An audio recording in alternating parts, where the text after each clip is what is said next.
Hai Sob, apa kabar nih? Santuy kan? Yang nggak santuy, santuyin aja Sob. Film ini berkisah tentang dua orang murid cantik yang sangat jago bela diri. Mereka akan menyelamatkan gurunya yang juga nggak kalah cantik dari para mafia elit di kota mereka. Dan ini adalah kisah mereka. Di sebuah kelas bela diri, seorang guru bernama Gao terlihat tengah menjelaskan tentang latihan yang akan dijalani oleh semua murid di sana. Yang mana kali ini, setiap murid diharuskan untuk sparring satu lawan satu dengan murid lainnya. Namun tiba-tiba seorang murid perempuan bernama Gule langsung menarik perhatian semua murid di sana. Sebab ia yang muncul dari belakang barisan langsung merangsek ke depan dan menyatakan jika dirinya tidak ingin melawan satu murid saja.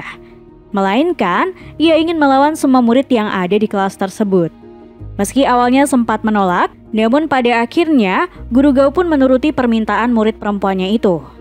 Secara mengesankan, Lei ternyata bisa dengan mudah menumbangkan satu demi satu murid lainnya. Hingga kemudian, latihan pun terhenti setelah Lei tidak sengaja membanting gurunya sendiri. Di dalam asrama, Lei ternyata berada satu kamar dengan Bai Ruohan yang juga sama-sama ahli bela diri. Namun uniknya, kedua murid perempuan itu malah selalu saja bertengkar dan tampak sulit untuk akur dalam segala hal. Bahkan keduanya sampai harus diadili oleh Guru Gao hanya karena membuat kegaduhan di kamar mereka. Singkat cerita, seluruh murid tahun pertama di sekolah olahraga itu kini tengah berlibur ke Bangkok, tak terkecuali dengan Lei dan Bai. Namun mengurus seluruh murid dalam acara itu tampaknya tidaklah mudah. Apalagi dengan Lei dan Bai yang selama ini memang selalu menjadi biang onar di kelasnya. Hal itu terbukti dari sulitnya Guru Gao ketika harus mengumpulkan kembali seluruh muridnya. Terlebih Lei dan Bai juga diketahui terpencar dari rombongan yang malah terlihat tengah asik berbelanja sendiri di salah satu jalanan kota Bangkok. Anehnya, Guru Gao yang awalnya tampak panik saat tidak mendapati kedua murid perempuannya itu malah memilih pergi ke sebuah klub malam. Seolah ia pun tak ingin kehilangan momen untuk menikmati hingar-bingarnya gemerlap dunia malam di sana. Hingga kemudian, ia pun bertemu dengan seorang pria lokal.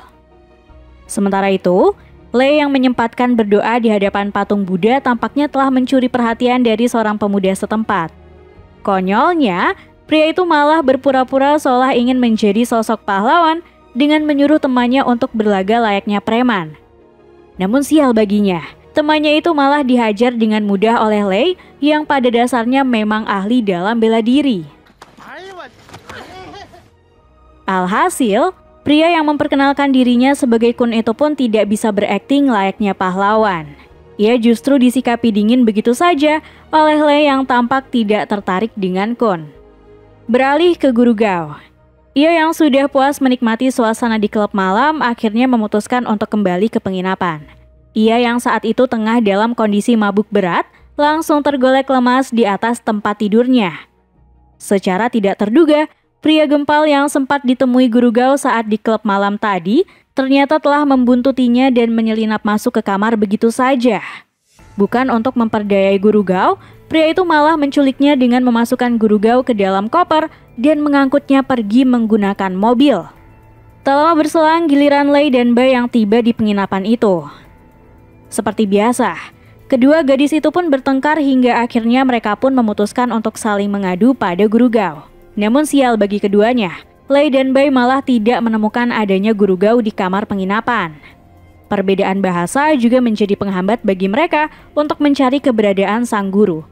Apalagi dengan kondisi kamar yang tiba-tiba telah dirapikan oleh petugas penginapan hingga menyulitkan polisi untuk menyelidiki kasus kali ini.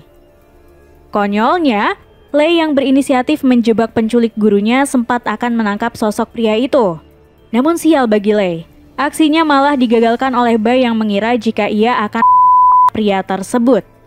Alhasil, sosok pria penculik Guru Gao malah bisa kabur dengan sangat mudah.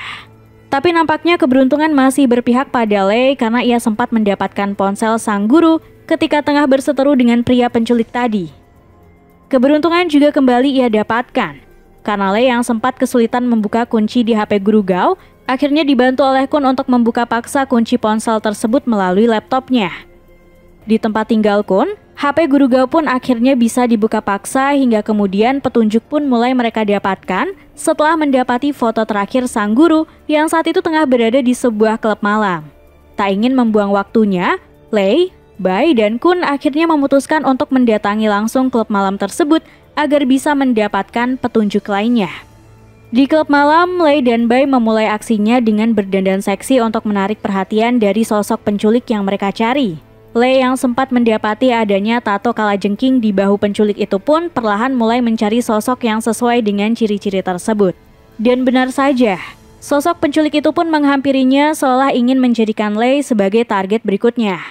Namun lagi-lagi aksi Lei terpaksa digagalkan oleh Bai. Sebab gadis yang sangat lugu itu malah mencari sosok pria bertato kalajengking menggunakan pengeras suara di sana yang membuat pria penculik itu berhasil kabur melarikan diri. Menariknya, pria yang sempat kabur itu akhirnya berhasil ditangkap setelah teman Kun yang bernama Dehua menabrakkan mobilnya hingga membuat pria penculik itu terkapar.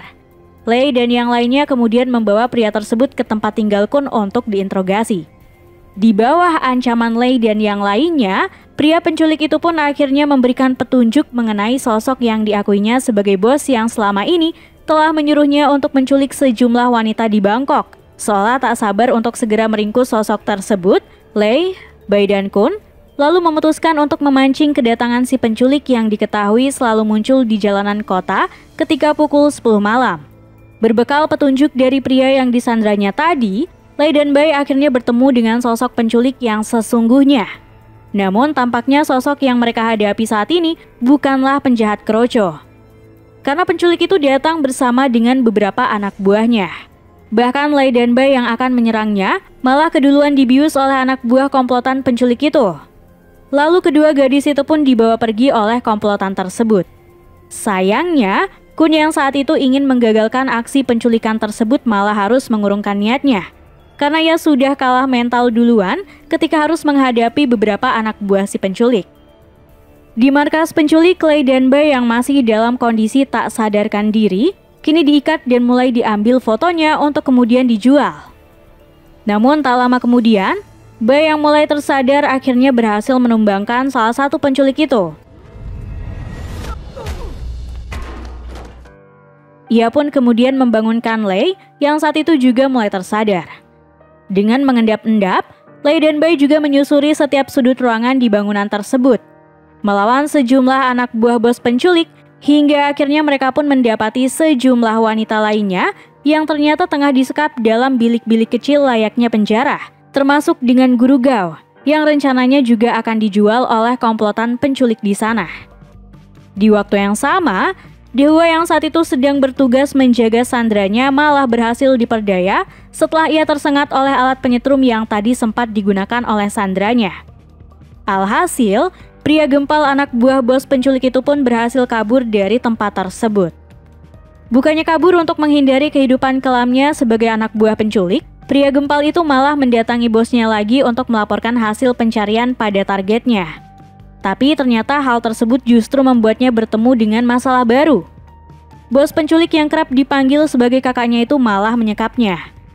Bahkan, bos penculik itu juga berencana untuk menjual pria tersebut menyusul adanya laporan soal dua gadis baru tawanan mereka yang tengah memberontak dengan memberi perlawanan pada penjaga di markas itu. Kembali ke Lei dan Bai, kedua gadis itu tampak dengan mudah memperdaya semua penjaga dan membawa kabur salah satu kotak besar yang diyakini berisi Guru Gao.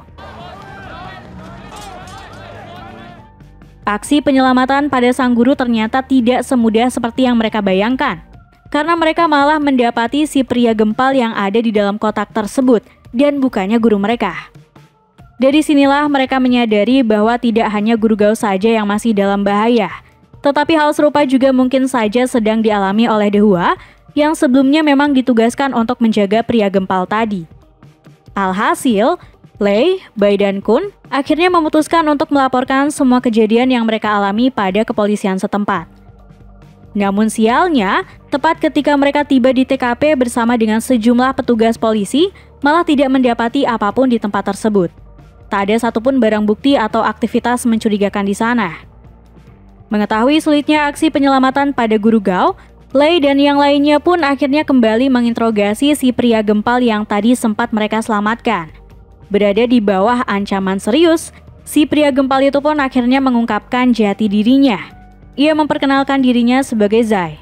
Zai dulunya selalu hidup tertindas, hingga pada akhirnya kehidupannya pun mulai berubah sejak bekerja dengan bos penculik itu.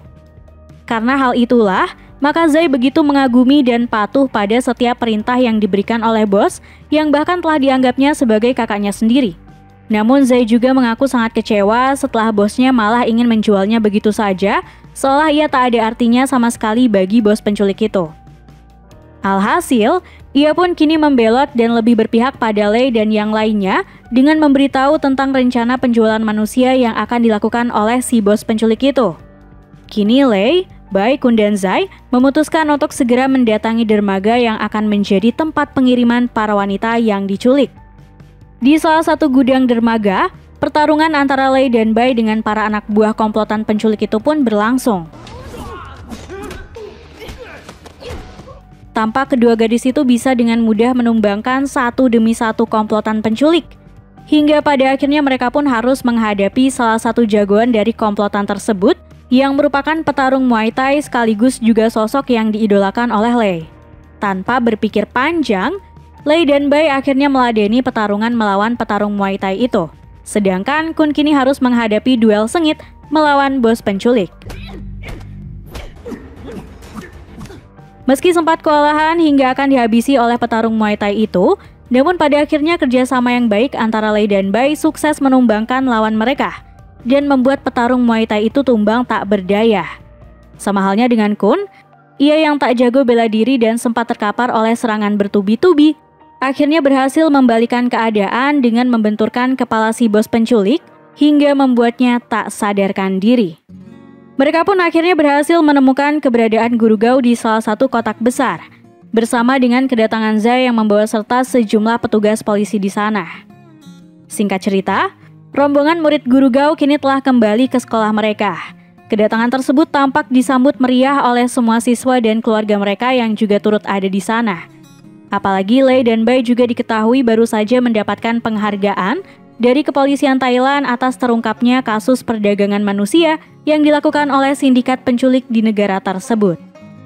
Di akhir film, keributan lagi-lagi terjadi antara Lei dan Bai. Keduanya nampak belum bisa sepenuhnya memperbaiki hubungan mereka. Dan seperti biasa, keributan kedua gadis itu pun baru bisa berhenti ketika dilerai oleh Guru Gao. Dan film pun berakhir dengan begitu santuy. Nah, gimana nih? Seru kan ceritanya? Terima kasih telah menonton video ini. Sampai jumpa pada video berikutnya.